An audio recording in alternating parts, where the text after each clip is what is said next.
El día de hoy, María Amparo Casar publicó una columna en el Excelsior donde le responde al infame Merolico tras lo que hemos visto en estos últimos días. Dice cosas interesantes. Como les dije en el video anterior sobre este tema, he estado leyendo el libro, la verdad es que no le encuentro, hasta donde voy, mentiras. O sea, es una descripción basada en datos del propio gobierno. Y obviamente demuestra que el gobierno de López ha sido un fracaso en muchas áreas. Esto fue lo que lo enojó tanto. Y lo que está haciendo pues es verdaderamente infame. Yo lo que les he dicho, si de verdad hay un acto de corrupción detrás de este asunto, pues López lo echó a perder, tuvo que haber denunciado.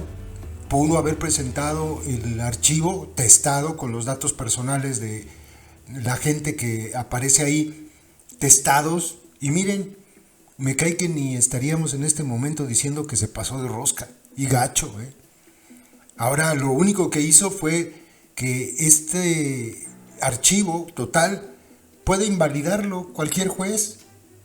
O sea, la forma de exhibir ese expediente de una investigación, las pruebas, pues ya no sirven, las echó a la basura, lo que demuestra que López está vengándose.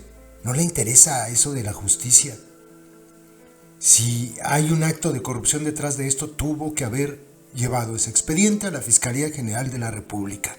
Punto. Pero bueno, fíjense lo que le contesta ella.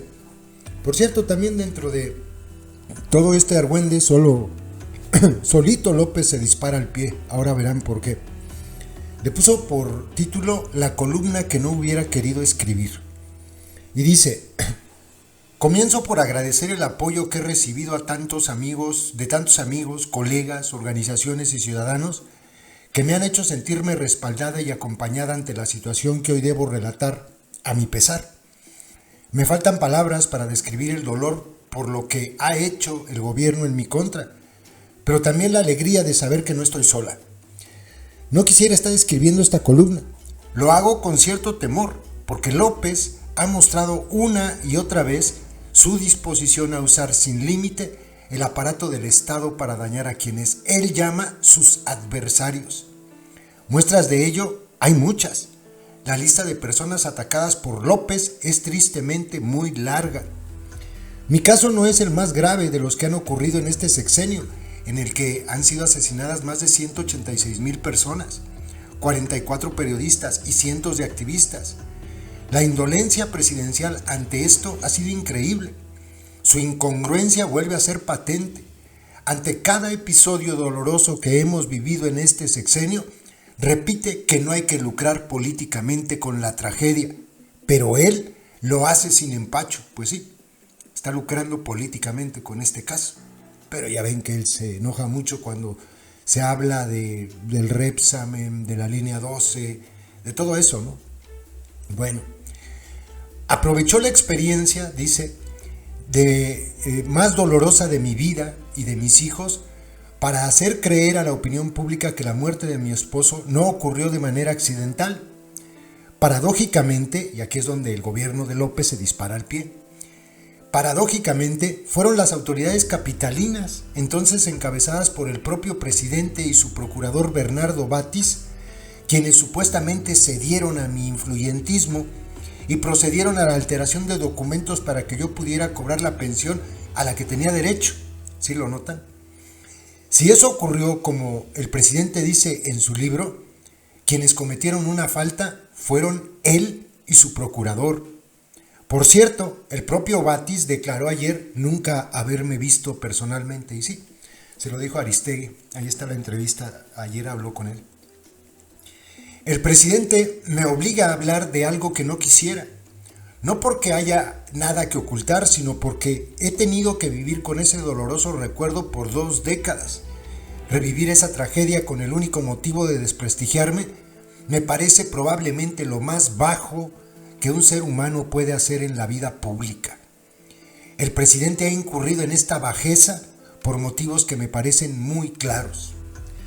Castiga los años de trabajo de Mexicanos contra la Corrupción y la Impunidad, que ha documentado cientos de actos de corrupción de sexenios pasados y del suyo, sin importar de qué partido eran los responsables. Y esto es verdad, era lo que les decía yo en un video anterior.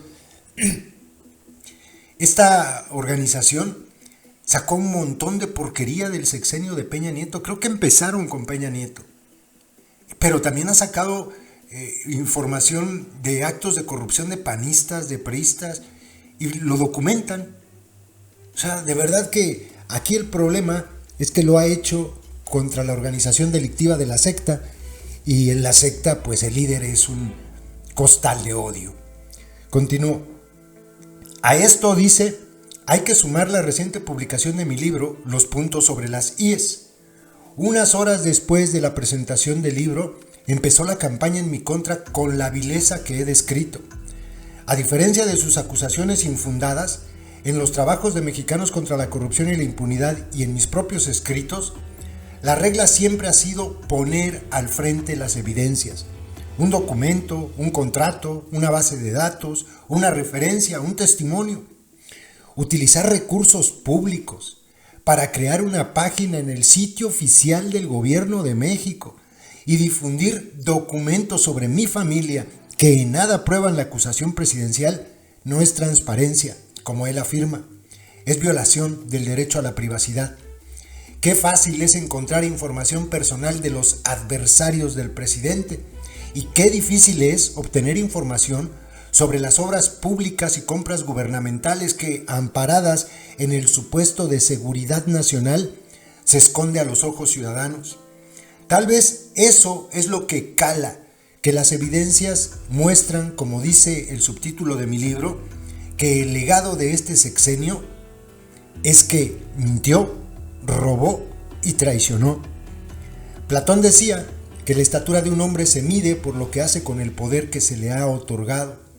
Esa es la única vara con la que yo quiero medir. El gobierno de López tuvo todo para ser un buen gobierno. No lo fue. Los resultados de su gestión están a la vista, por más que desde las mañaneras de Palacio Nacional la realidad se pinte diferente. Lo que hemos vivido cientos, miles, millones de mexicanos es a un presidente indolente ante el sufrimiento ajeno. Y si no, pues pregúntenle también a Ceci Flores lo que le hizo retirándole a la Guardia Nacional que la cuidaba. Es un miserable. Nunca he querido personalizar mi crítica a López, porque a un gobernante no se le evalúa por si nos cae bien, sino por su conducta, pero ahora debo hacerlo. Señor presidente, ha logrado amargarme profundamente con sus mentiras, pero no logrará silenciarme con sus calumnias tan infundadas como indignas de su investidura. Mi trabajo y el de Mexicanos contra la Corrupción y la Impunidad no pararán. Esto es lo que le publica a López, el infame merolico de la presidencia, que ha decidido tomar venganza por todos los reportajes de la corrupción asquerosa que ha sacado durante el sexenio esta persona. Es eso, es una venganza. Y el libro fue la gota que derramó el vaso. Obvio que no les gustó.